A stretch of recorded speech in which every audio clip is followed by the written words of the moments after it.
Because we didn't meet last week because of the wind. I have determined that God really doesn't want me teaching the book of John. There's got to be somebody better at it than me, and he's hoping they'll find him. Because we keep calling it off because of his actions, not ours. We were looking at chapter 8 when we last met, if you remember that far back. We just finished the story or the event of the woman caught in adultery that was brought before Jesus. And I'm going to, due to time constraint, I know how long it's going to take, or kind of how long it's going to take to get through the material for the book of John. And honestly, if we do what we've been doing, which I like to do, which is skip class, and that's actually what we've been doing. But in order to expedite things, Yvonne, would you pull that out for me, please? I'm going to tell you that the rest of chapter 8, Just this one? no, all of it.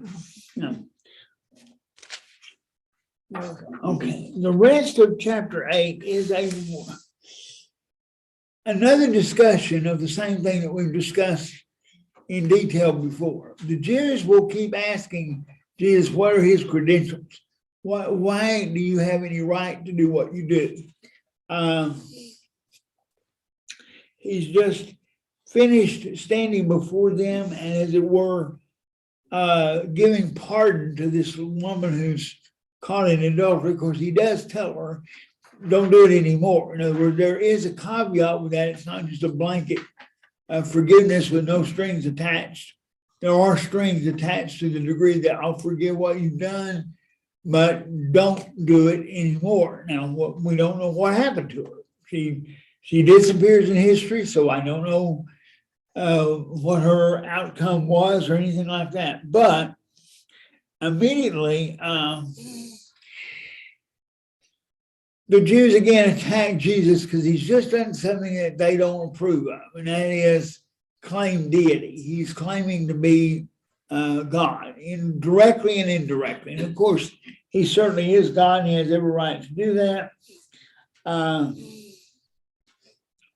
Again, they're a bit confused on their geography and their history because he's not born in the right place. He's from Nazareth. And of course, we know that he's from Bethlehem as prophesied, but they have a problem with that again. Then they bring up the idea of the lineage. And of course, they are very proud of their Jewish heritage. And to really appreciate this, you got to understand that the Jews were into legacy stuff long before computers and long before we have all the ways we have now tracing back to see who we were related to. And they have the records in the temple, and they can actually go in there at this time and trace their lineage back to Abraham. And I always found it interesting. I taught over at LCU for a few years. I taught sociology. So aren't you glad you weren't one of those classes? Yes. But there is a chapter on ethnicity and ethnic background. And the textbooks, which are certainly not Christian by any stretch, list as an ethnic group in the world today the Jews. Makes sense. But what always fascinated me was they couldn't ever figure out exactly where the Jews came from. They just appear. And they talk about them. I mean, there's a whole nation, there's a whole world of Jewish information that they gladly will tell you about, historically speaking, of course. But they don't really get back to where the Jews came from. Wonder why? Okay, I'll ask you it this way. Where did the Jews come from? Okay, how do you know that? Well, then if you don't believe the Bible, how do you know it? See, that was the problem. The only way you can get the Jewish nation into existence is a belief in the Bible. Because God creates the Jewish nation when he calls Abraham and says, I'm going to make of you a great nation. It starts from nowhere. Abraham was a Chaldean. He comes out of Ur of the Chaldees. So he's not a Jew. He can't be. There are no Jews. He's a Chaldean. How does he get to be a Jew? God says, I'm going to make of you a great nation. That nation will later become the Jewish nation. It will become the nation, if you want to call it the birth of the nation, at Mount Sinai for all practical purposes. That's when they receive the law and they receive all the rules and how they're to please God, et cetera, et cetera, et cetera. And at that moment, there now is a Jewish nation. So it came from nowhere but God. And this is confusing to people who don't want to believe in God because they really can't. I would like to know. I've never had an opportunity to ask, but I would like to know where an atheist believes the Jews came from. I mean, he has to acknowledge that there is a Jewish nation. So I would say to him, where did the Jews come from? And he's probably, no doubt, has an answer. I'm not thinking I'm going to catch him off guard, but I just don't know what the answer is.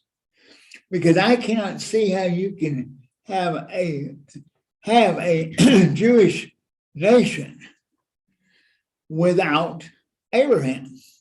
And Abraham wasn't born Jew.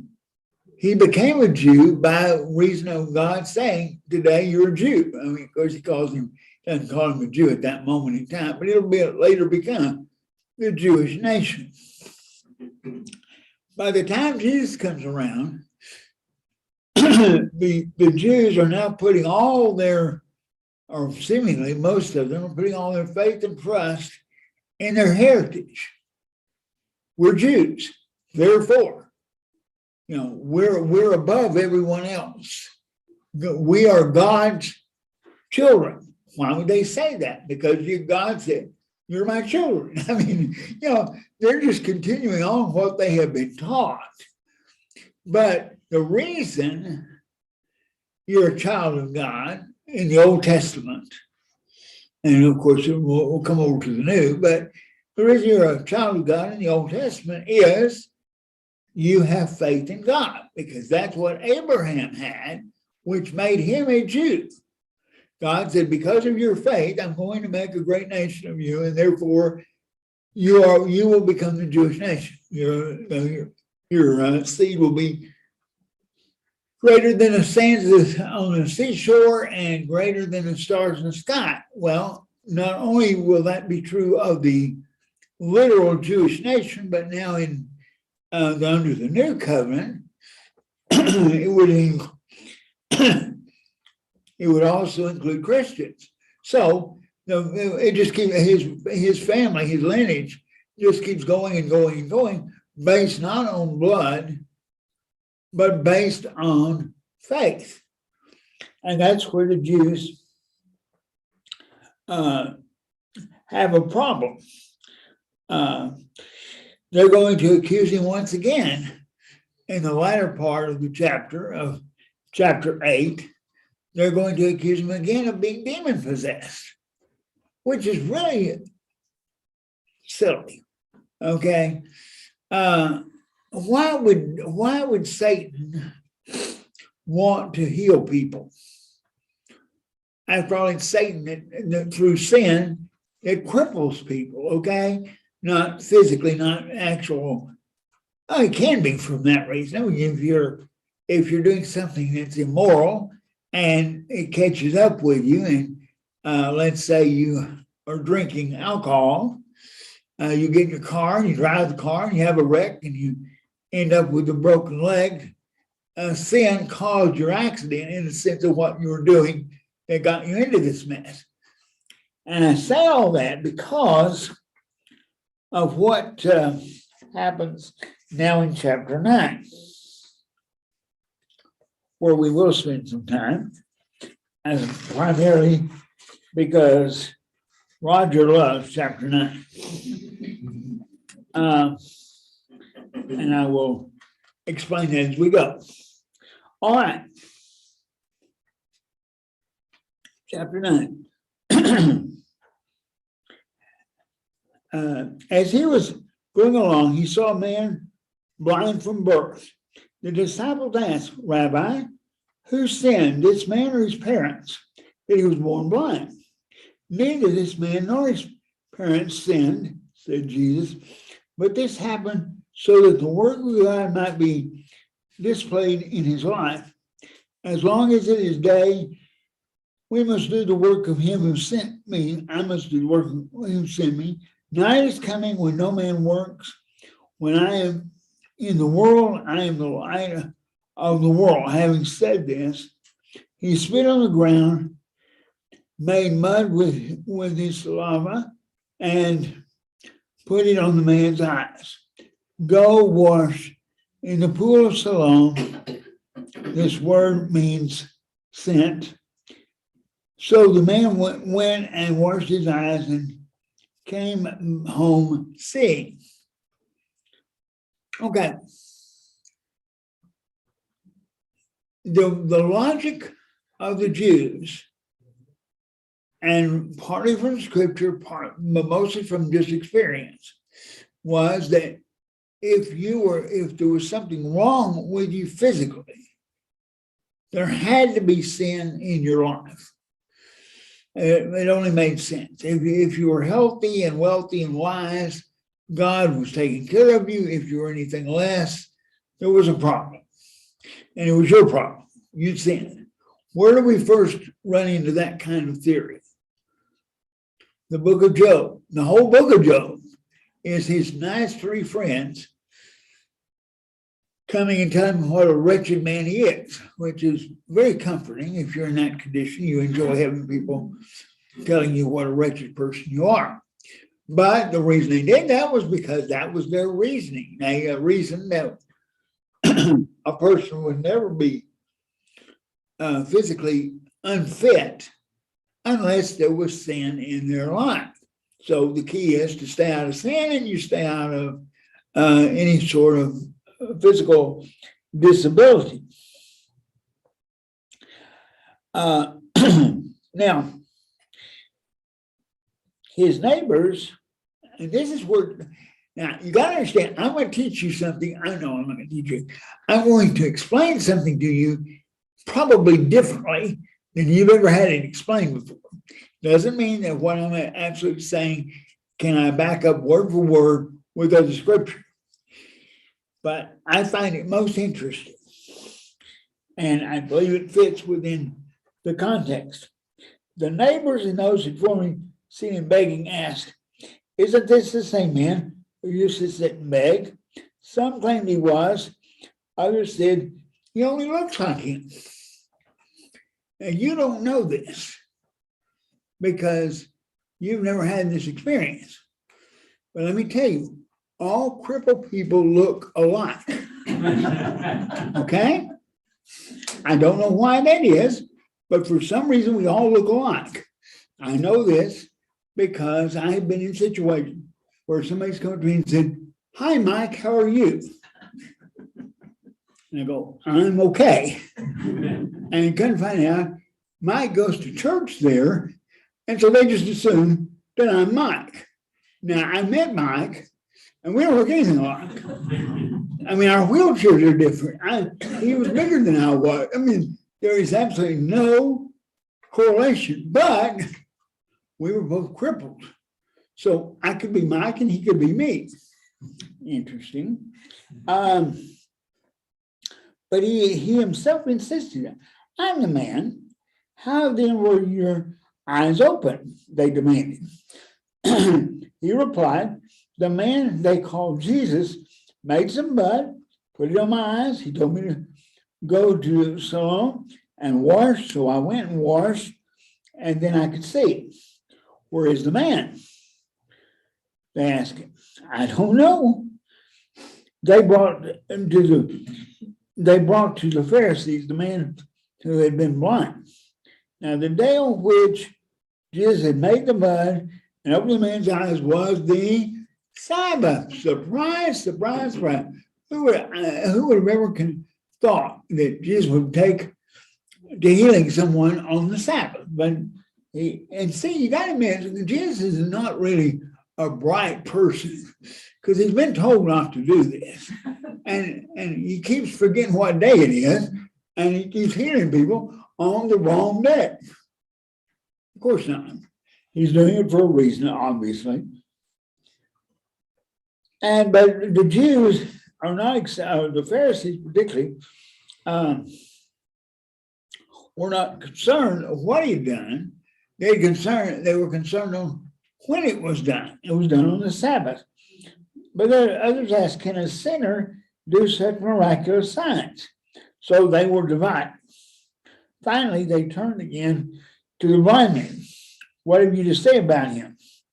It was your eyes that he opened. The man said, he's a prophet. Okay, now,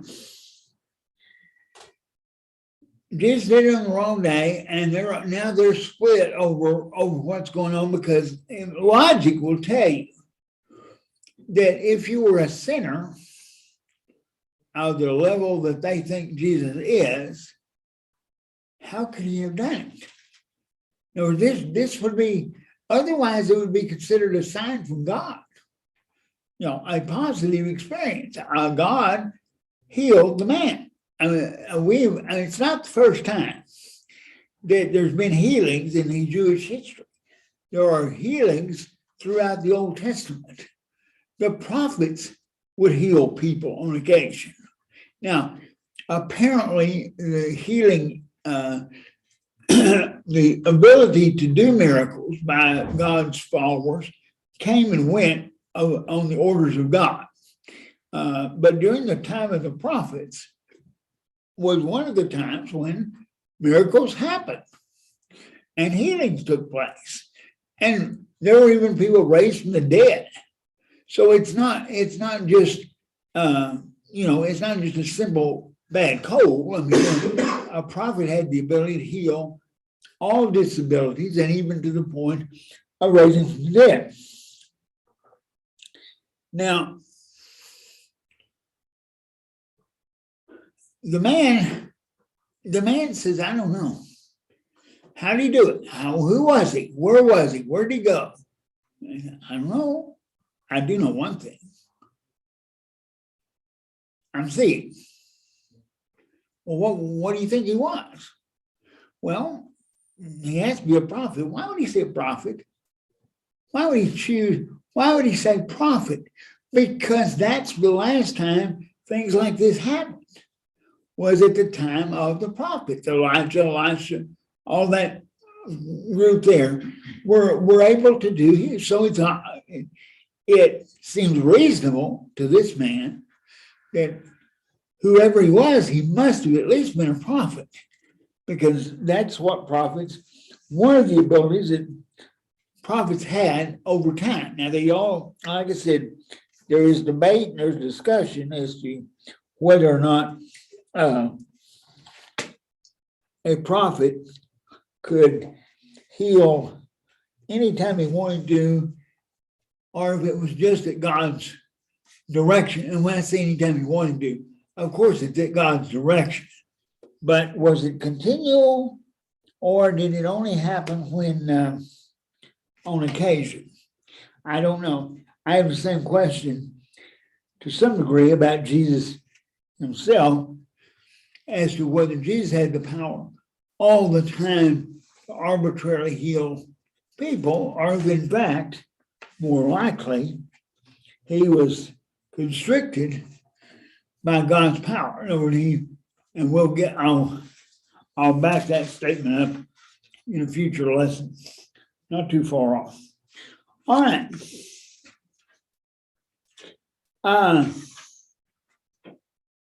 The Jews still not, verse 18, the Jews still did not believe that he had been blind and had received a sign until they sent for the man's parents. Is this your son? They asked. Is this the one you say was born blind? How is it now that he can see? Now, let me explain something else to you you may not know. Disabled people don't know how to answer questions. Okay? Illustration. Many years ago, it was common, wasn't a rarity at all. It was common. I would go into a restaurant with a young lady. I would go in with other friends, or I would go in with mom and dad. We would sit down at the table. So I was already sitting. That wasn't particularly hard to do. But I would be at the table, mom and dad, my friends, or date, or whatever.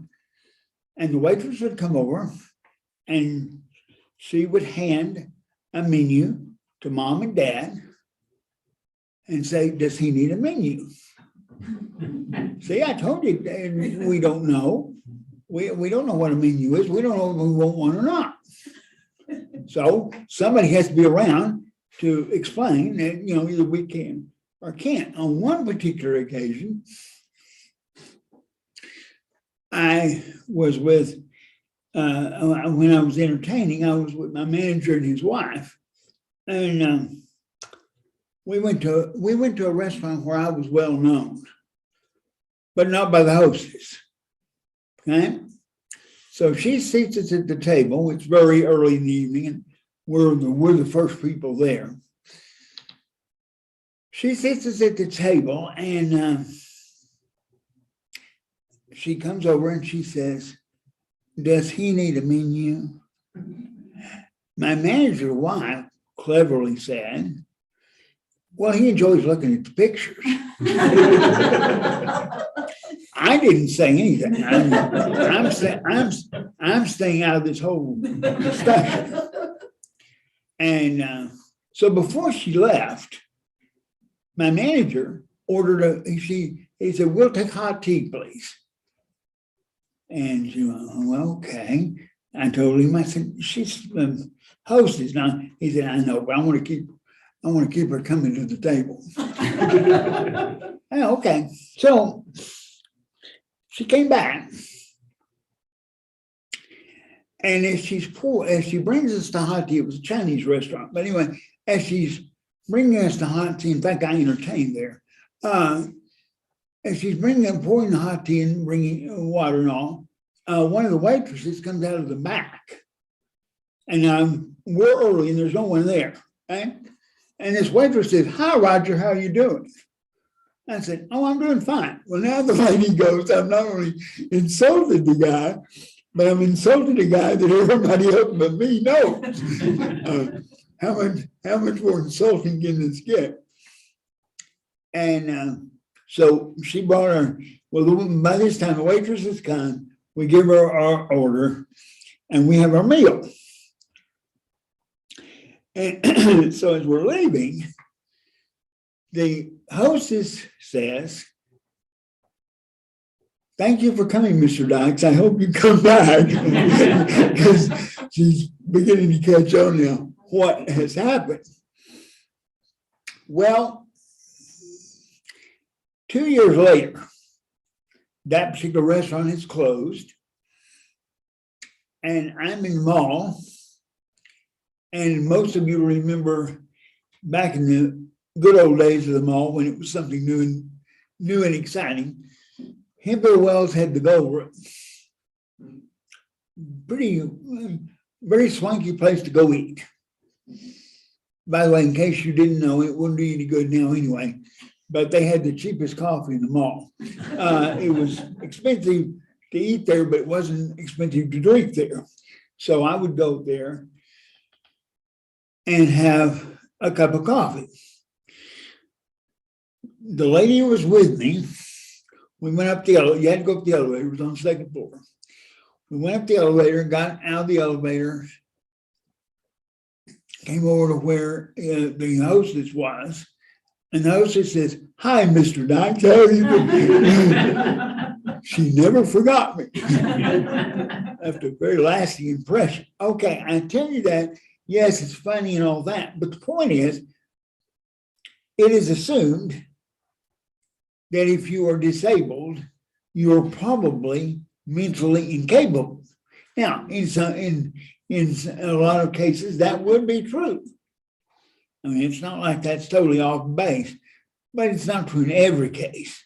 So we have to bring in mom and dad here to figure out. So I love the way they deal with this.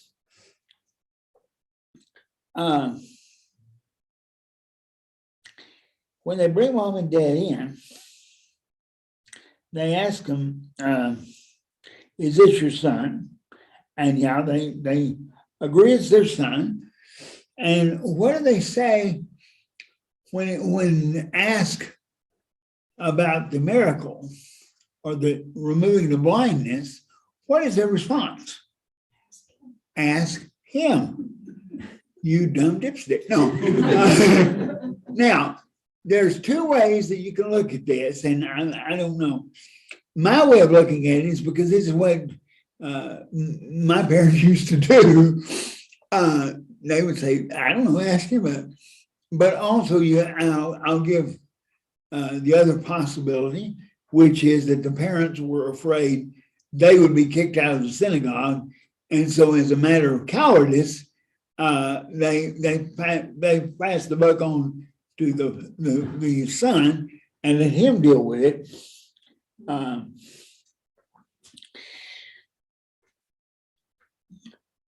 So they deal with this, and I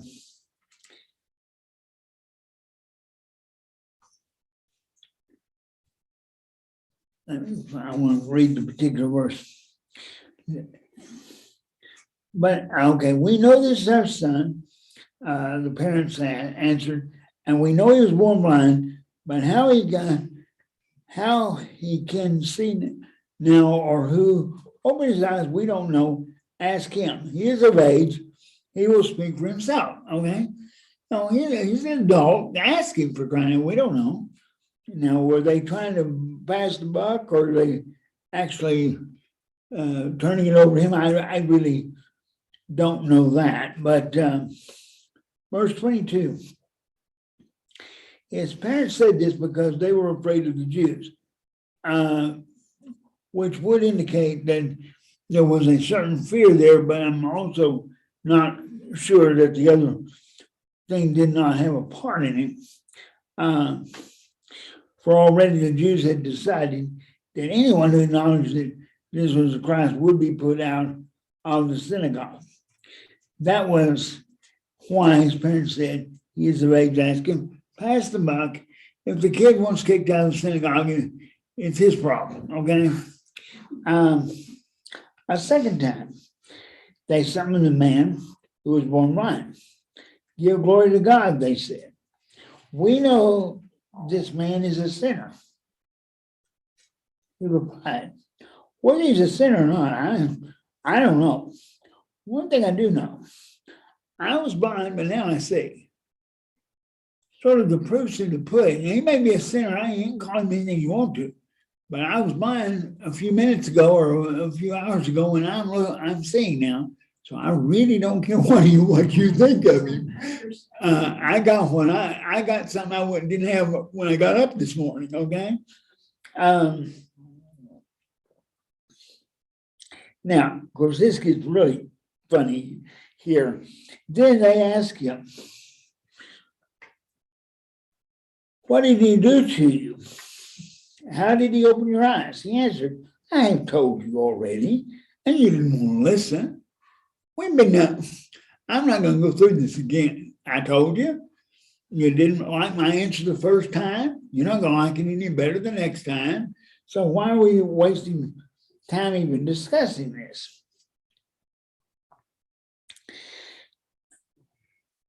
Why do you want to hear it again? Do you want to become his disciple? Now, here's a guy who already knows he's kicked out of the synagogue, so he's got nothing to lose at this point.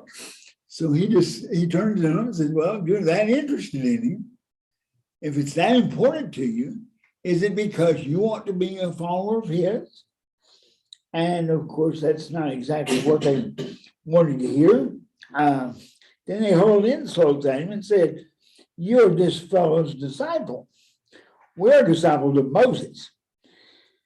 We know that God spoke to Moses, but as for this fellow, we don't even know where he comes from. The man answered, now that is remarkable. You don't know where he comes from, yet he opened my eyes. We know that God does not listen to sinners. He listens to the godly man who did his will. Nobody has ever heard of opening the eyes of a blind man born blind. If this man were not from God, he could do nothing. To this they replied, you were steeped in sin at birth. Now dare you lecture us? And they threw him out. Okay, now there's some things I want to point out to you, because let me ask you this question. Is everything in the Bible true?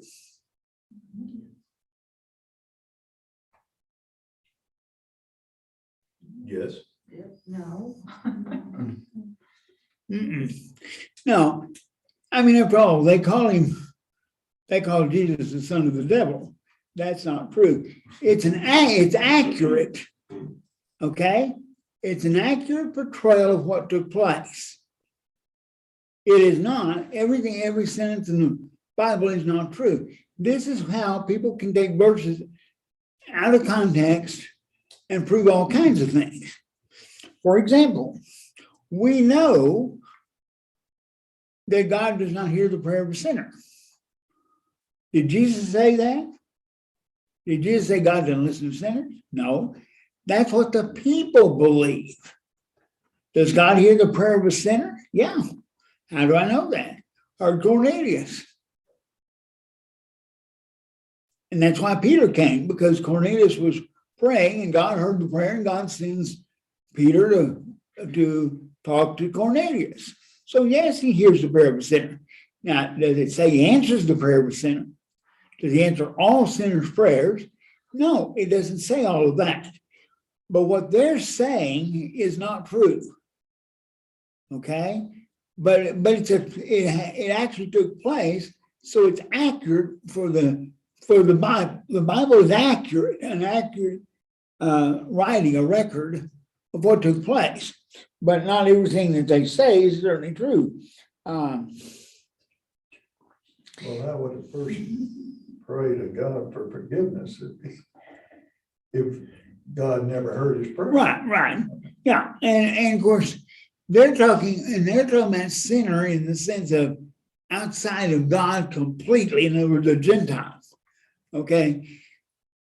Obviously, he hears our prayers, and we're all sinners. So we know he hears sinners' prayer. Okay. Now, I know what the people who take the other position are talking about, people who are just, not connected to God in any way. Would he hear the prayer of an atheist if an atheist were to pray? Yeah. Would he react to it? It would depend on what the atheist asked for. I'm convinced that anyone who wants to hear the gospel, and says, what must I do to be saved? They won't use the word gospel necessarily. But if you say, what must I do to be saved? God hears that. Now, how does he answer? Maybe he sends something. but it maybe gives you an opportunity. I don't know. That's beyond my pay grade. Okay. I don't know what God does with all the prayers he hears, but I do know he hears them. And this basically says, proves that point.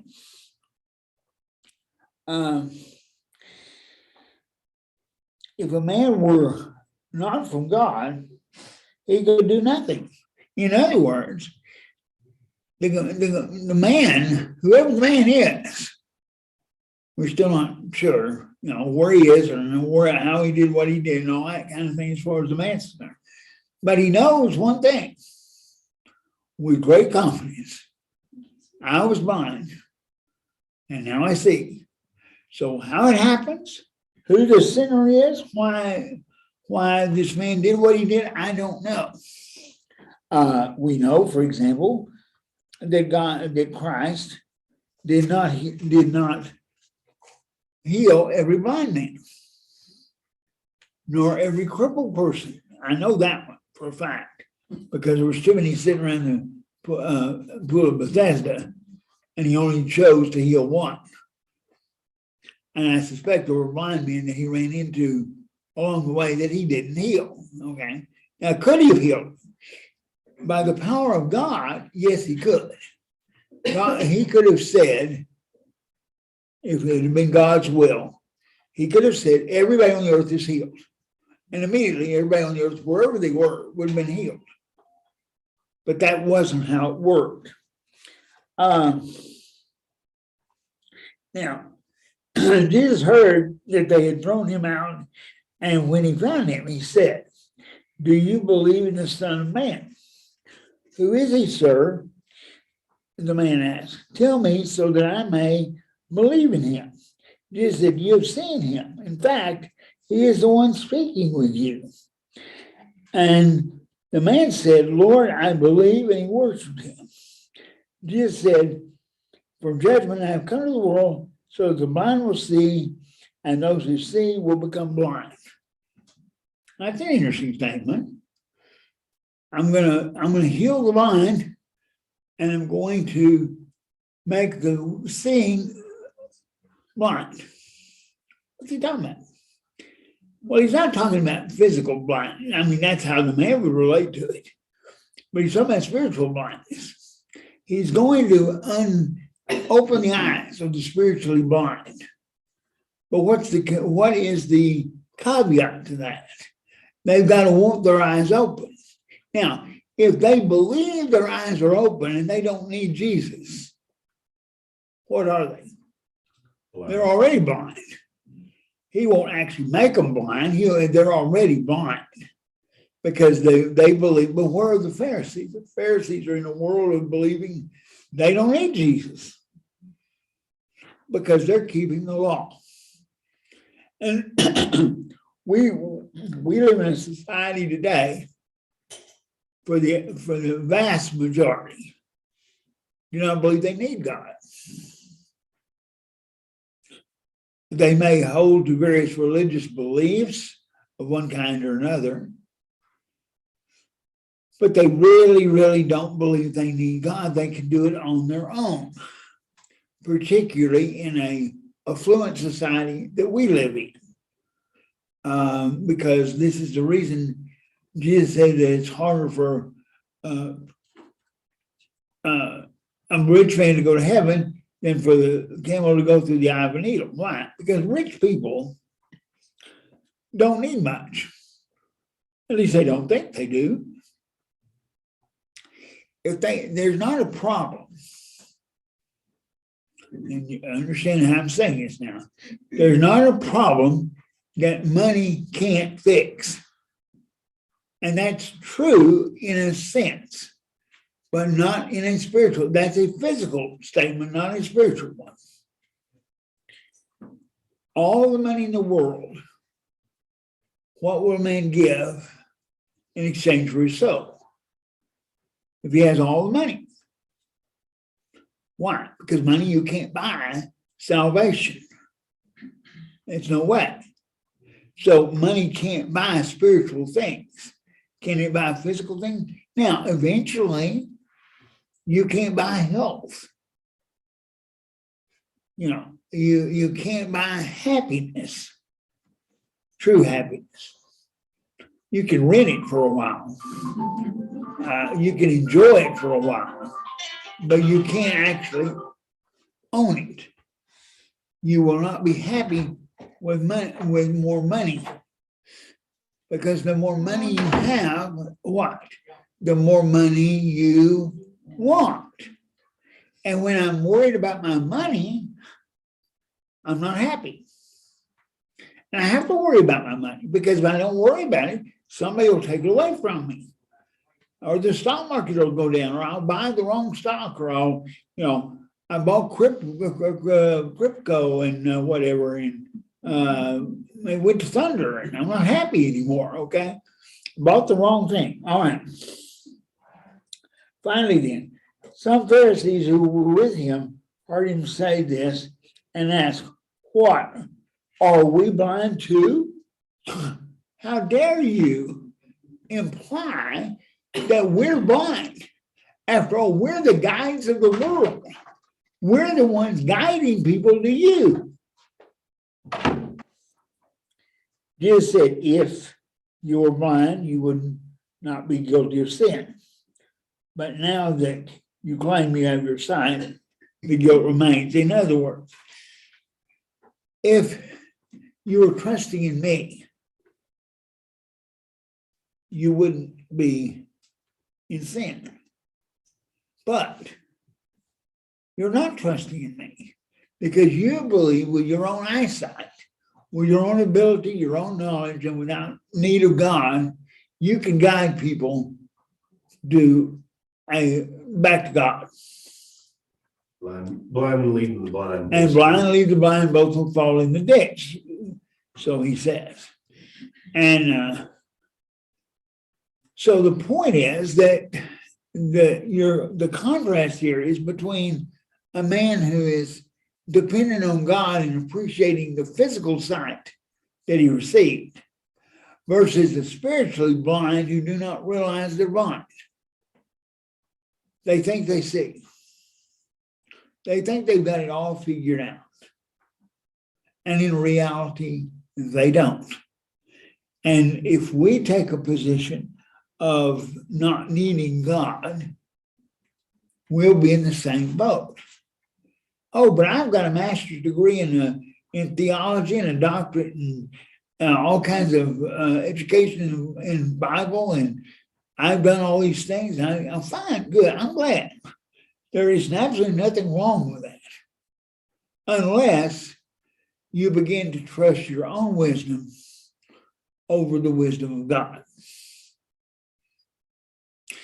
I appreciate your time, and hopefully we'll see you next week if the weather holds. And we'll go into chapter 10. Thank you. Yeah.